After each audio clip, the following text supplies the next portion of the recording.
Menghadapi tantangan yang semakin kompleks, Asosiasi Rumah Sakit Swasta Indonesia atau ARSI menilai transformasi digital menjadi kebutuhan yang tidak dapat ditunda. Menurut Ketua Umum ARSI, Ing Ihsan Hanafi, selain harus beradaptasi dengan berbagai regulasi baru, pihak rumah sakit juga dihadapkan pada perubahan teknologi yang sangat cepat. Pemanfaatan Artificial Intelligence atau AI dinilai berpotensi meningkatkan efisiensi operasional rumah sakit.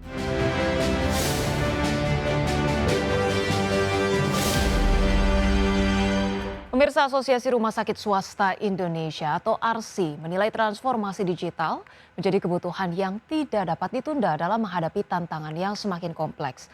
Pemanfaatan Artificial Intelligence dinilai berpotensi meningkatkan efisiensi operasional rumah sakit serta membangun ekosistem layanan kesehatan yang lebih modern. Menghadapi tantangan yang semakin kompleks, Asosiasi Rumah Sakit Swasta Indonesia atau ARSI menilai transformasi digital menjadi kebutuhan yang tidak dapat ditunda. Menurut Ketua Umum ARSI, Ing Ihsan Hanafi, selain harus beradaptasi dengan berbagai regulasi baru, pihak rumah sakit juga dihadapkan pada perubahan teknologi yang sangat cepat. Pemanfaatan Artificial Intelligence atau AI dinilai berpotensi meningkatkan efisiensi operasional rumah sakit, baik dari sisi pelayanan maupun membangun ekosistem layanan kesehatan yang lebih modern. Meski demikian, penggunaan AI dalam pelayanan kesehatan harus diatur dengan regulasi yang ada.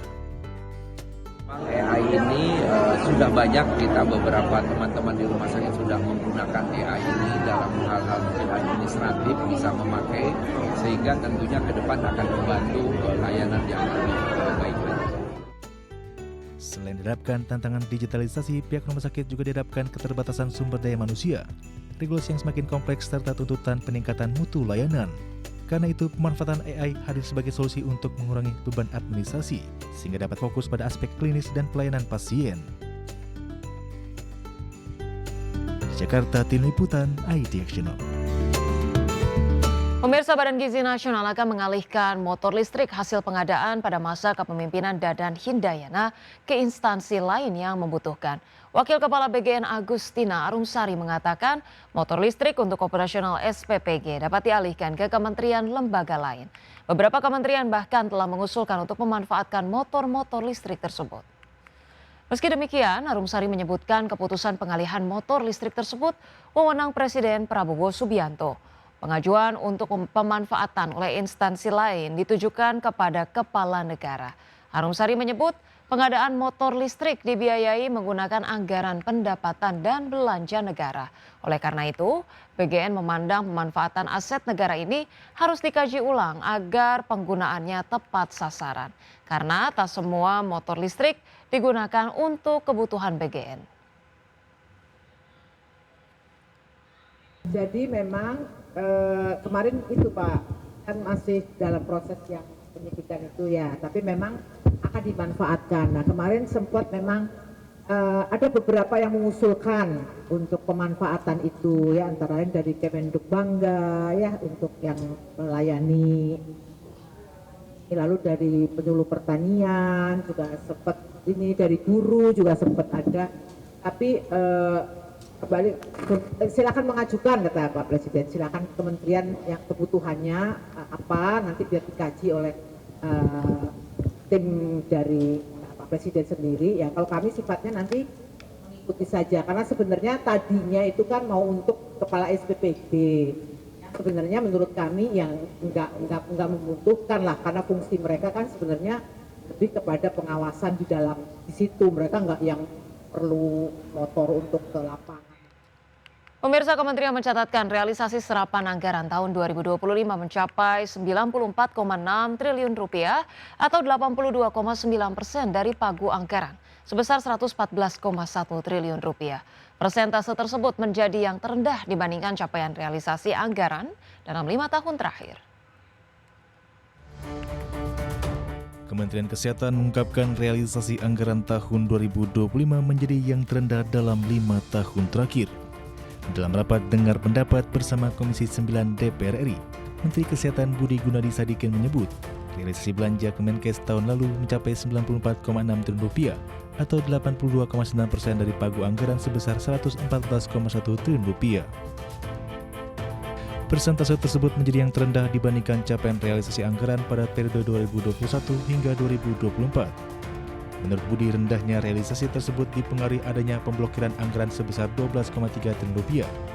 Karena itu Budi meminta agar mekanisme pemblokiran anggaran ke depan dapat diperjelas sejak awal, sehingga satuan kerja tidak terlambat menjalankan program. Penyebabnya kenapa? Karena anggarannya dikasih itu diblokir 12,3 triliun.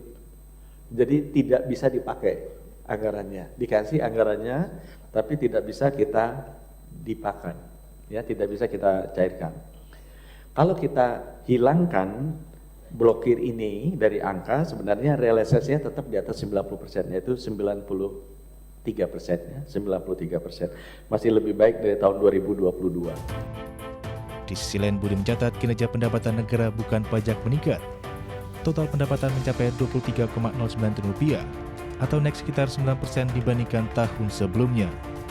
Kenaikan terutama berasal dari peningkatan pendapatan badan layanan umum, khususnya rumah sakit milik pemerintah yang menunjukkan peningkatan kualitas layanan kesehatan. Dari Jakarta, Tim Liputan IDXNO. Kita awali dengan informasi pertama. Pemirsa, Kepala Badan Gizi Nasional Sudaryono berkomitmen membenahi tata kelola lembaga termasuk proses pengadaan barang dan penggunaan anggaran dalam pelaksanaan program makan bergizi gratis. Sudaryono mengajak masyarakat untuk terlibat menyampaikan masukan maupun melaporkan temuan yang dinilai janggal sebagai bahan evaluasi. Usai resmi dilantik sebagai Kepala Badan Gizi Nasional, Sudaryono berkomitmen membenahi tata kelola lembaga, termasuk proses pengadaan barang dan penggunaan anggaran dalam pelaksanaan program makan bergizi gratis. Menurut Sudaryono, evaluasi dilakukan menyusul temuan pelanggaran dalam tata kelola BGN. Karena itu, perbaikan akan difokuskan pada peningkatan transparansi, serta digitalisasi sistem untuk meminimalkan potensi penyimpangan. Sudaryono menegaskan anggaran program MBG yang bersumber dari APBN harus digunakan sesuai tujuan program. Karena itu setiap pengeluaran harus dapat dipertanggungjawabkan dan memberikan manfaat bagi penerima manfaat. Oleh karena itu pihaknya menerapkan zero tolerance terhadap praktik korupsi dan penyalahgunaan anggaran dalam pelaksanaan program MBG. Masyarakat juga diminta terlibat untuk menyampaikan masukan maupun melaporkan temuan yang dinilai janggal sebagai bahan evaluasi. Saya sebagai kepala akan bekerja keras untuk memperbaiki yang memang harus kita perbaiki. Yang tidak transparan harus kita buat transparan. Mungkin barangkali kalau ada yang masih manual, bagaimana caranya supaya tidak manual atau bisa secara digital ada recordnya. Dan yang sembunyi-sembunyi tidak boleh lagi terjadi dan segalanya harus terang benderang. Ini adalah anggaran besar yang bersumber dari rakyat, dan harus diperuntukkan untuk rakyat. Jadi ini adalah program dari rakyat untuk rakyat.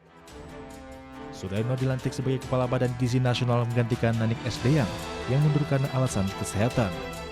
Pertimbangan penunjukan karena sejak awal Sudaryono mengikuti konsep makan bergizi gratis dan ikut mendiskusikan konsep teknis makan bergizi gratis. Dari Jakarta, Tim Liputan IDXNO.